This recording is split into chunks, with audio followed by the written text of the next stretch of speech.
Bob. How are you today? I'm very well. And yourself? I'm doing pretty well. I'm in California right now. You actually just moved to LA recently, right? Yeah, back in the late 2017. So coming up Okay, on 3 years. somewhat recently. Are you still in the hmm midst of a heat wave? Because down here it's still really hot. I'm in Yeah, San Diego. basically I'm near Pasadena, and Pasadena always gets it pretty bad. Yeah, I saw it's going to be 109 on Saturday. So it's like, okay, No, back to that. no. Well, then it's probably going to be like 105 here. I will decline that. This number has been calling me all day, and I have no idea who it is. It's from Louisiana, and it's so obnoxious. So It, I'm sorry. Honestly, they might call like another 3 times during this interview. So I'm sorry. Maybe the next time I'll just answer them and say, please stop calling me, please. I'm trying to do my job. yeah, Sorry about that. they need Um, to add a go away button. Decline is not strong enough. it's not.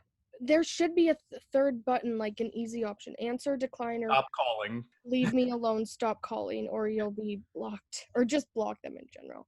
I think I can block that number. Actually, there is a way. I'm not sure how though. um but anyway, I'm super excited to talk to you. I think that your story and kind of your upbringing into the comic world is super fascinating.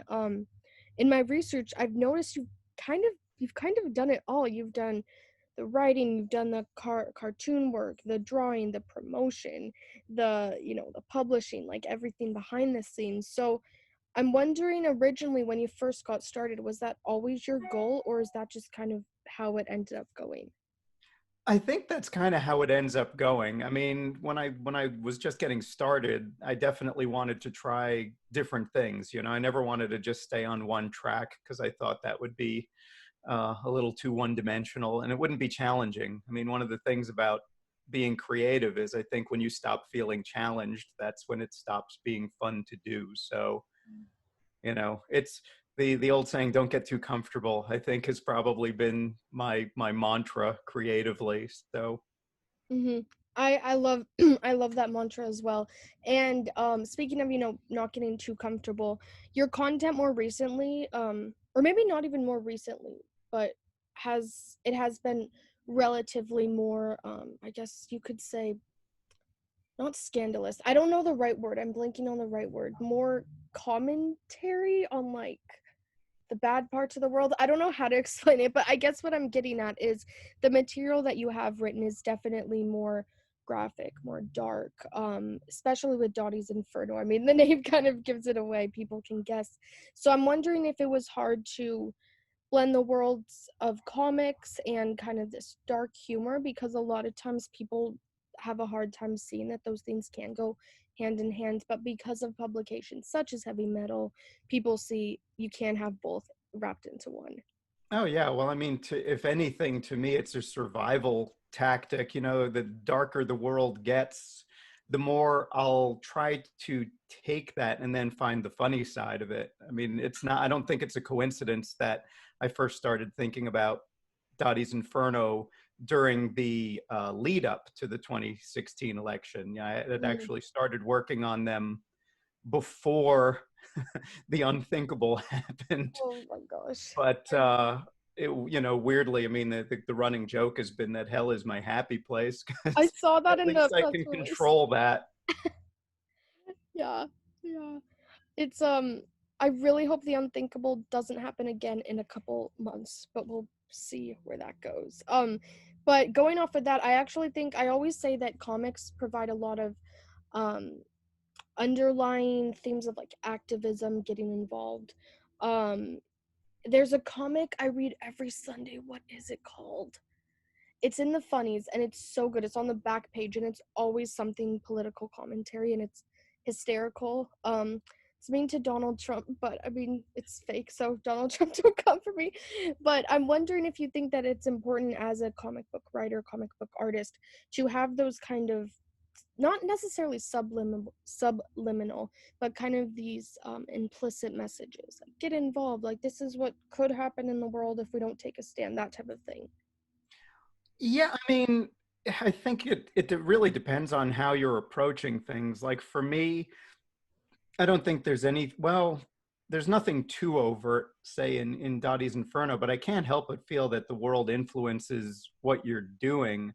I mean, I think I would be very dishonest if I said there was any kind of activism in Dottie's Inferno, but there are certainly jabs taken, at things going on. I mean, one of the things about, especially if you're going to tackle topical things, and this is just a practical concern, is it becomes dated almost immediately.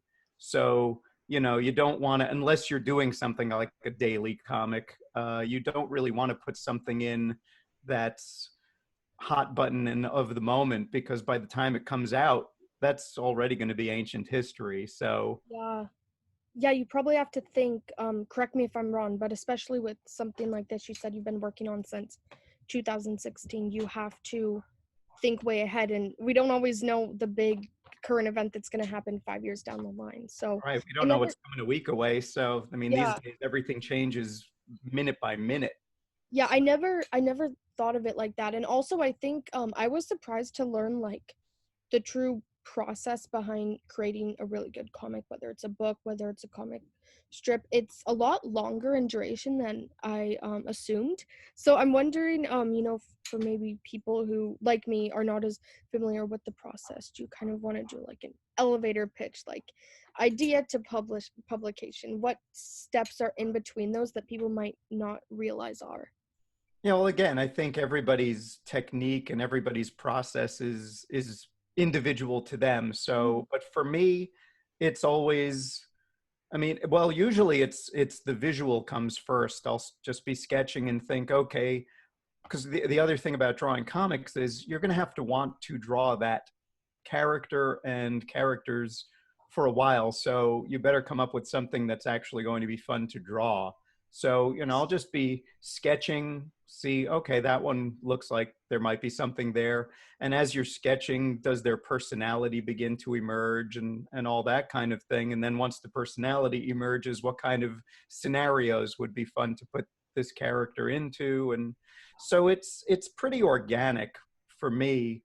Um, and since the nature of the Dottie's Inferno stories is episodic, it's mhm, really, they're kind of like the old Looney Tunes cartoons where it's you're thinking, okay, I've got 8 minutes or 8 pages to tell my story. And so they're going to be fairly simple, and in the case of Dottie, they're almost like video game fetch quests where it's kind of like, what is she going to be pursuing in a very narrow way this episode? And then, it's like, what hurdle will there be? What the punchline will be? So you're really constructing a joke, thinking of your visuals, and then hopefully it all comes together. Uh, mhm. that's up for the readers to decide. For me, I'm always going to be my harshest critic. So when I look at it, I hope I got there, but ultimately that's for other people to judge. Well, you did get there. I saw a little preview of it and it's hysterical. I love all the little clapbacks, I guess you would call them, that Dottie gives to the various characters. I thought that was brilliant. I love seeing strong, powerful women who aren't afraid to speak their mind. So I'm definitely super excited for that. And I never thought of it as like the character, you draw the character first and then that character kind of starts taking on its own personality. I would have expected it would be written more like maybe a children's book where it's the dialogue and then an artist is hired to kind of create characters based on the dialogue. She has blonde hair or blue eyes or something. So that's also super fascinating. So I just want to say thank you for sharing that.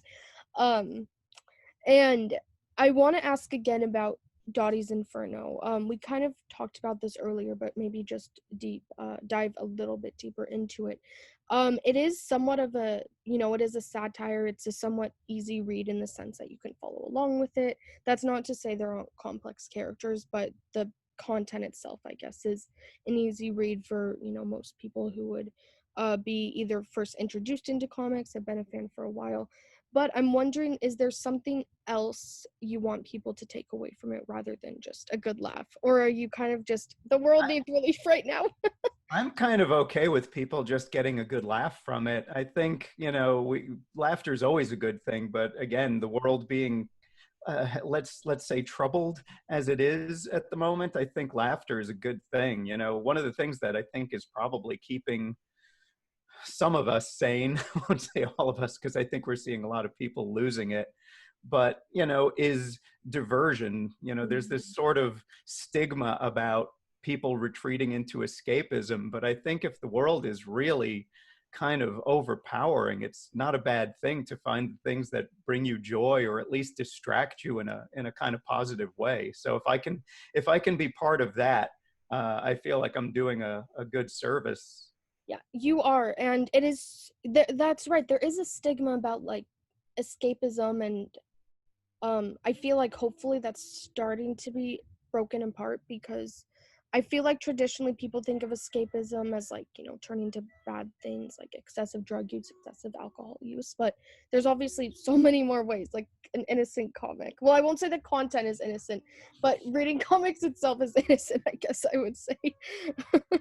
I feel like I'm giving so much away. I'm trying not to. But then again, there's a few preview pages out there for anyone anyway, if you look in the right places. So Yeah, and obviously it's very, you know, it's adult content since everybody's running around with no clothes on. But you know, as far as I'm concerned, that's what hell is like. So, so you certainly get to see a lot of different body types in it. I like to think that there's a wide variety of shapes and sizes and all yeah, that. there is, and it's so like funny because it shows that representation even with comics matters. You want to show like a plus size woman as the main character, and it's like we don't always think of like representation within the comic book world as well. So I thought that was also super fascinating. Would you say that's a newer thing that people have started to employ, or have comics always been inclusive, so to speak? I don't think they have been. I think, you know, it's more the so-called indie and alternate indie, not Indian, Yeah. indie and alternative, I'm mashing my words, that tend to be a little bit more on the inclusive side. You know, when like one of the things that actually never really connected for me with superhero comics and all that, especially when I was growing up, is pretty much everybody looked idealized. You know, if you had crowd scenes, everybody was sort of this perfect 8 head high. You know, they all looked like Sears models to me. Yeah, So, no, exactly. They look uh, like what Hollywood real life people are supposed to look like. yeah, and you know, I've been accused of drawing ugly people, and I think I don't draw ugly people. I just draw people, some of whom happen to be ugly. But you know, I think, you know, one of the great things about the world is that we aren't cookie cutter. So I think it would be very boring to draw that. I agree. And, comics and Hollywood, hopefully, I mean, we're getting there. We want to be able to kind of say FU society. So I'm glad that it kind of seeps its way into comics and that you're also instrumental in breaking down those stereotypes or those standards. So again, bravo, had to applaud you on that. Thank you. Um, and I wanted to speak more specifically about heavy metal. I know that you've had your work published in other magazines. So I'm wondering, why do you think heavy metal was the right magazine for this type of story? And shout out to heavy metal, everyone there. Y'all are great. Yeah, well, I mean, I have a long history with heavy metal. You know, some of my earliest short comics were published in it. I'm going to date myself, but you know, decades ago. I think I can probably safely say before you were born. So, you know, I have a long history with heavy metal. And the thing is, heavy metal really, everybody, especially comics people, they all have the thing that changed their direction. You know, so for me, heavy metal was the magazine that completely rewired my whole way of looking at comics because, as I said, you know, superhero stuff and all that never really worked for me. And then heavy metal debuted when I was in junior high school. So it's a perfect impressionable age. I know I was too young to be looking at it, but suddenly I was seeing all these incredible artists, mostly from Europe, mostly from France, since it was a translation of the original French magazine. And that's all I ever really wanted. You know, it was like that and Mad Magazine were the two things that I most wanted to work for. And, you know, I can check both of those off my professional bucket list, which is pretty great. Oh, that is so cool. Congratulations. And yeah, I feel like heavy metal is almost like the standard for at least people who do your kind of genre of comics, like, oh, I've made it because you know, the circulation is huge. And I can't remember, I could be mixing up statistics, but I want to say circulation has improved since the pandemic, or at least not gone down. Don't quote me on that, but either way, I think it's also powerful that you know, people have maybe rediscovered a love for comics and, you know, subscribe to I Heavt. hope so. I That hope so. I mean, I hate for it to be at the expense of what at this point is literally a captive audience, I but you know. know, but an audience is an audience, whether they're in captivity or not. So Yeah, yeah, exactly. And since you know, you have moved to LA, I just wanted to ask, there's a comic book store called Golden Apple Comics I went to in 2016. I fell in love with it. It's like this tiny, like, hole in the wall type you know, building, super small, stacked full of comics. The owner's great. He's there every day. I'm wondering, you know, just from your experience, maybe as a lover of comics yourself, if you have any advice, I guess, for people who want to get into it and also support these small businesses, because it breaks my heart that, like, they're struggling because everything's online now. Now I'm just ranting, but I feel like you can do a better job getting at what I'm trying to say than I can. wow, that's a lot of responsibility to throw on my shoulders. But I mean, in terms of people wanting to do it, the answer is in the question. It's just do it. You know, do it and keep doing it until you're good at it, and don't let not being good at it stop you. You know, because that's how you get good. It's really it's about putting in the work. Hmm. Um, but I mean, now more than ever, I really think, like, especially if you're going to be spending more time indoors and all that, do something creative. It feels good. I know that's one of the things that's, again, sanity is a relative thing, but that's one of the things that's keeping me at least relatively sane is being creative. You know, just doing something with my brain and putting ideas on paper or on pixels or whatever. You know, it's I think that's a really good thing to do for your brain, whether even if you're not doing it with any kind of professional aspirations. It's a good way to pass the time. Um, and as for comic shops, I mean, I know there are some that are functioning in a reduced capacity, shall we say. They'll either have curbside pickup or they'll do your pull list for you. I think some still have, they've opened up for people to come browsing. So I guess, you know, probably with a limited amount of people at a time. And Yeah. but you know, the whole thing of support your local comic shop if you can, and in a safe, responsible way. You know, do it, because like Hmm. you said, they need you, the creators need you. Yeah. No, it's yeah, it's thank you for bringing that home for me. I have such a soft spot for small family-owned businesses because the area I live in, it's very non-gentrified, hoping it stays that way. So we have a lot of those small businesses, and you know, it makes me sad that all of them are affected during the pandemic. So I think it's important that a lot of them, you know, either utilize the site, their online site, or curbside pickup or whatever it may be, so that not only they can stay open, pay rent, but also artists like you are still able to, you know, make a living off of doing something you love. So that's where I was getting at. I said it in kind of a very drawn out way. You'll notice that I say something in 50 words that could probably be said in 10. That's why my English teachers hated me. No, I'm just kidding. now I you know, I've never been accused of saying things in the most abbreviated way possible, so no, I'm with you. I love it. No, that's why I think this conversation is also flowing so well. So that is a good thing in the end. Um, so something I like to ask people, are you good on time, by the way? I know I said like Yeah, 50. Okay, cool. Just a couple as I more. said, we're all prisoners in different ways these days, so yeah, That is true. I always ask because some people tend to not really follow the quarantine advisory as strictly as they should. So that's why I ask. I won't say any names, but I just like to make sure that I'm not like taking someone's time I from them. appreciate that. Of course. Yeah, just a couple more things though.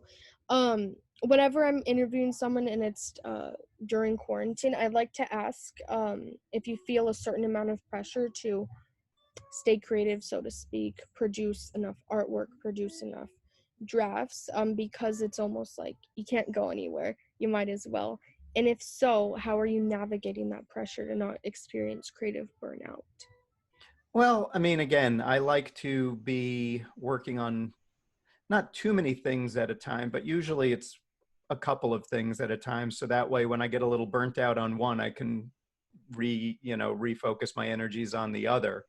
Um, so, I'm working on writing projects that have nothing to do with comics at the moment. And then I'm putting together the script for the next comic that I'm planning on drawing. So it's, right now everything is kind of the preliminary stages of the next things. So, but that's good because, that's the other thing. When you start a project, starting is always a very optimistic thing. So it's kind of, you haven't started already thinking about how it can fail, or at least hopefully you haven't started thinking about that right when you're formulating it. So I think it's easier said than done, especially again these days. Everything has the caveat of these days, Mm-hmm. but staying positive, staying optimistic.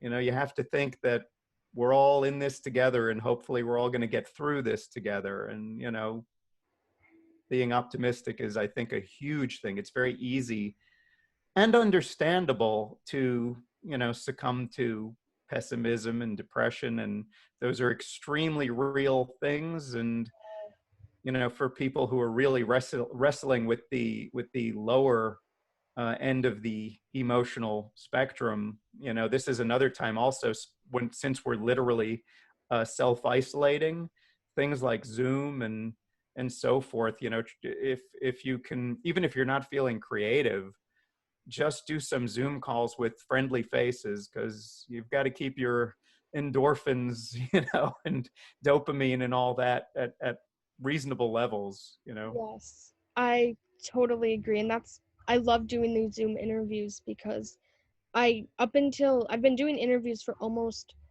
it'll be 10 years next October, which is insane. But I was so hesitant to the idea of Zoom or FaceTime because it's like, that's cheating. Like, it takes away from the personal aspect. But at the same time, I feel like it's better because it's less rushed than a red carpet or something like that. So I think it's important everyone, take advantage of Zoom, whether it's calling an old friend, interviewing someone like Bob to be inspired, like highly recommend it. So we can both attest to that. Yeah. Here. Um, well, Bob, thank you so much for speaking to me. I just want to bring it home for everyone. If you could just explain where Dottie's Inferno can be ordered and just any updates on that, that would be great. Well, you can pre-order it directly from Heavy Metal Virus, and actually, I would really encourage people to do that, because especially when we were talking about like supporting comic shops and stuff, that's supporting the publisher directly. And we want Heavy Metal to stay in business. And one of the great things about them is they're independent, so they don't have a big corporate overlord, but that also means they don't have big corporate, you know, bank accounts. So, and I did an exclusive T-shirt that's packaged with the book, as a pre-order package. So hopefully people will at least check that out. It's kind of a Big Daddy Roth vintage Mhm. T-shirt kind of design. So that's one way, and then it will be available in stores in October. I'm not sure the exact date yet, but it should be available for everybody then. Perfect. Yes, and for everyone to keep up to date on the date that it is officially, like, everywhere, so to speak, not just heavymetal.com. Do you just want to recap your Instagram, if you have a Facebook fan page, anything like that? The best way for people to stay up to date with you. Yeah, I'll admit I'm very bad about Instagram. I know I should be more diligent, but that one I kind of neglect. But Twitter is just at Bob Fingerman, and I do have a Facebook public page, which is Bob Fingerman, author and cartoonist, or cartoonist and author, one or the other. Okay, I'll just put the I think link. once you've got Bob Fingerman, the rest will will follow. Yeah, you'll probably be the first one for at least the like fan pages to like, and I'll put all the links in the description box as well for everyone. So Fantastic. awesome. Well, Bob, thank you again so much for your time. I really hope to meet you at a Comic Con one time, or WonderCon when it's safe, or we can do a follow-up interview at the next virtual con, whatever that may be. But I really appreciate you talking to me and giving me more insight into the behind the scenes of the comic book world. Oh, thank you. It was my pleasure. Thank you. Have a great day. You too. Bye. Bye.